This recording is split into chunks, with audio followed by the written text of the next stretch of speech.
بسم اللہ الرحمن الرحیم۔ اس انسان کو یہ بتایا جاتا ہے کہ تم اس دنیا میں آئے ہو، اور جب تم اس دنیا سے جاؤ گے تو تم یا تو اچھے اعمال کر کے جاؤ گے تو یا برے اعمال کر کے جاؤ گے، اور اسی اعمال کی بنا پہ تمہیں ایز اے ریوارڈ جو ہے تمہیں جنت بھی ملے گی یا تمہیں جہنم بھی ملے گی۔ تمہارا دار و مدار جو ہے وہ تمہارے اعمال، اور جس طرح تم نے اس دنیا، کیونکہ دنیا جو ہے وہ ایک گزرگاہ ہے، تو تم نے جس طرح اس دنیا میں اپنی زندگی بسر کی ہے اس حساب سے ہی تمہیں یا تو جنت ملے گی تو یا تمہیں جہنم ملے گی۔ اب ایکچولی جنت ہے کیا؟ ہم اپنے والدین سے بھی بچپن سے سنتے ہوئے آ رہے ہیں کہ اللہ تعالیٰ سے جنت کی دعا کرنی چاہیے، اور جنت بہت بڑی چیز ہے، وہاں باغات ہیں، وہاں دودھ کی نہریں ہیں، اور وہ بہت ہی خوبصورت جگہ ہے، جبکہ جہنم بالکل اس کے اپوزٹ ہے۔ میں یہاں پہ تھوڑی سی جہنم کی بھی مثال دیتا ہوں کہ جہنم از لائک اے بیسٹ، اور جہنم کو جو ہے ہر فرشتے نے اس کے اراؤنڈ آلموسٹ 70,000 فرشتے ہیں جہنم کے ساتھ، جو چینز لگی ہوئی ہیں نا، اس ایک ایک چین کو 70,000 فرشتے نے پکڑا ہوا ہے، اور وہ غراتی ہے جو جہنم ہے، وہ بہت زیادہ غراتی ہے، اور وہ اللہ تعالیٰ کو کہتی ہے کہ یا اللہ، قیامت کے دن وہ اللہ سے کہے گی کہ یا اللہ اس جہنم کو بھر دے، مجھے بھر دے جنہوں نے تیری نافرمانی کی۔ اور اس کے اپوزٹ جو ہے وہ جنت ہے، جب نیکوکار لوگ اور جب تقوی اور پرہیزگار لوگ، جنہوں نے اپنے امتحانات بہت اچھے سے سر انجام دیے، جنہوں نے توبہ کا دامن نہیں چھوڑا، جب وہ جنت میں داخل ہوں گے تو جنت کے دروازے پہ ان کے لیے کیا لکھا ہوا ہوگا؟ سلام قول من رب رحیم، اور ان کو خیر اور سلامتی کے ساتھ جنت میں داخل کیا جائے گا۔ اب اگلا سوال یہ اٹھتا ہے جو ہم سب کے ذہنوں میں ہوتا ہے کہ جنت ملتی کیسے ہے؟ انفارچونیٹلی ہم جس معاشرے میں رہتے ہیں نا، وہاں پر جنت کو بہت ہی زیادہ سستا قرار دے دیا گیا ہے، بہت ہی زیادہ سستا قرار دے دیا گیا ہے کہ آپ جو ہے وہ اس دنیا میں آئے ہیں، کوئی بات نہیں، ہم مسلمان ہیں اور ہم نے آخر میں جنت میں ہی جانا ہے۔ تو میں آپ سب کو بتاؤں تو انفارچونیٹلی ایسا نہیں ہے بالکل بھی، نہ تو یہ کوئی مذاق ہے اور نہ تو یہ سستی ہے، یہ بہت مہنگی ہے، اس کے لیے قربانی بھی دینی پڑتی ہے، اور اس کے لیے اپنے آپ کو صراط مستقیم پہ گامزن رکھنا پڑتا ہے، خواہ وہ بھی ایک آسان کام نہیں ہے۔ اللہ کی توفیق بہت بڑی رحمت ہے اس سارے راستے میں، جو کہ انسان کی پس پشت طاقت ہوتی ہے۔ لیکن اگر آپ کے پاس یہ سب کچھ نہیں ہے تو آپ کا جنت میں داخلہ بہت مشکل ہو جائے گا، مطلب ایسے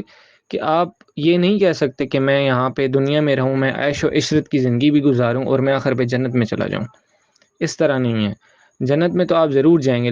لیکن اپنا حساب و کتاب مکمل کر کے۔ تو اس سے بہتر نہیں ہے کہ آپ اللہ تعالیٰ کی بتائے ہوئے جو اس نے تعلیمات دی ہیں، آپ اس کی تعلیمات پہ چل کے جو ہے اس کے قوانین کو فالو کر کے جو ہے آپ جنت میں چلے جائیں۔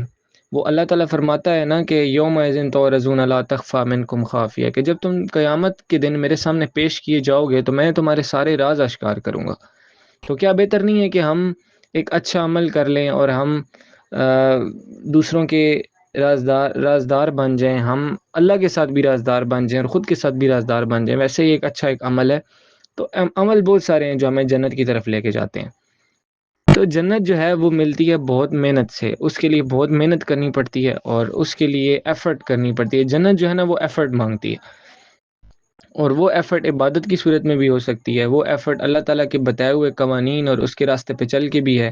وہ ایفرٹ خود کے ساتھ بھی مخلص رہ کے ہو سکتی ہے، اور اللہ کی مخلوق کے ساتھ بھی مخلص رہ کے ہو سکتی ہے۔ اور اللہ تعالیٰ اگین جو ہے قرآن پاک میں فرماتا ہے کہ بے شک اللہ ایمان والوں کو اور نیک اعمال کرنے والوں کو ان باغوں میں داخل فرمائے گا جن کے نیچے نہریں بھی جاری ہیں، انہیں باغوں میں سونے کے کنگن اور موتی پہنائے جائیں گے، اور جنتوں میں ان کا لباس جو ہے وہ ریشم کا ہوگا، اور انہیں ہدایت کی بات بتائی جائے گی، اور ان کا جو راستہ ہوگا وہ اللہ کا راستہ ہوگا، ان کو اللہ کا راستہ دکھایا جائے گا۔ تو اب ہم تھوڑا سا یہ دیکھتے ہیں کہ جنت اس کا معنی کیا ہے، کیونکہ جنت کے جو ہم نے تو یہ امیجن کیا ہوا ہے نا کہ جنت ایک از لائک اے پلیس، لیکن جنت کے جو ہیں وہ 7 درجے ہیں، اور سب سے جو بڑا درجہ ہے وہ ہے فردوس، جو سب سے عظیم درجہ ہے۔ تو بیسیکلی جنت کے لفظی معنی جو ہیں وہ ہر اس باغ کے ہیں جس کے درخت زمین کو چھپا بھی لیتے ہیں، اور اگر ہم شرعی اصطلاح میں دیکھیں تو یہ وہ عظیم الشان باغ ہے جو بے شمار نعمتیں لیے ہوئے عالم آخرت میں نیکوکاروں کے لیے مخصوص ہے، اور آج جو ہے وہ ہم اس کو نہیں دیکھ سکتے. آج تو ہم اس کو نہیں دیکھ سکتے، ہم آبویسلی اس کو آن دا ڈے آف ججمنٹ دیکھ سکتے ہیں، لیکن اس دنیا میں رہتے ہوئے ہم صرف اس کو امیجن کر سکتے ہیں. وہاں پر انسان کے لیے بہت ساری آسائشیں بھی ہیں. انسان کو پاخانہ نہیں آئے گا، انسان کا کھانا ہضم ہو جائے گا، انسان کبھی وہاں پہ بوڑھا نہیں ہوگا، انسان کے لیے وائن حلال ہوگی،